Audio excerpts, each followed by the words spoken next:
కార్తీక్ అన్న ఏంటన్నా మీలో ఇంత వాడకమా సినిమా? ఇలాంటి సినిమా నేను లైఫ్లో చూడలేదు.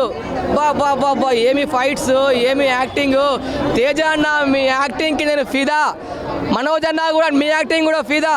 ప్రతి ఒక్క యాక్టింగ్, జయపతి బాబు గారి యాక్టింగ్, శ్రీయ యాక్టింగ్, అందరి గెటప్ సీన్ అన్న పంచులు, కామెడీ, ప్రతి ఒక్క సీన్ టు సీన్ ఎక్కడ బోర్ లేకుండా బెస్ట్ మూవీ. ఇలాంటి సినిమా నేను వస్తుంది అనుకోలేదు. ఈ రోజుల్లో చెప్తున్నా కదా, ఇప్పట్లో వచ్చిన సినిమాల్లో అన్నిటికంటే బెస్ట్ మూవీ. తేజ సజ్జా అన్న మీ యాక్టింగ్ ఏంటి? అంచంతలు ఎదుగుతున్నారు మీరు. ఏంటి మీ యాక్టింగ్? హనుమాన్ సినిమా అంటే అదొక మిరాకిల్. దానికి మించి 10 ఎక్కువ ఉంది సినిమా. అసలు లాస్ట్లో మన శ్రీరాముడు ఎంట్రీ ఉంటుంది చూడు, అబ్బా గూస్ బంప్స్. అసలు ఒక్కొక్కరు అరుపులు, ఈలలు, ఆయన ఏంటి ఇలాంటి సినిమా మాకు. Thank you so much Karthik అన్న. ఇలాంటి సినిమా మాకు, ఇలాంటి సినిమాలు కావాలి. ప్రతి చెప్తా, ఇలాంటి సినిమాలు మళ్ళీ తీయండి.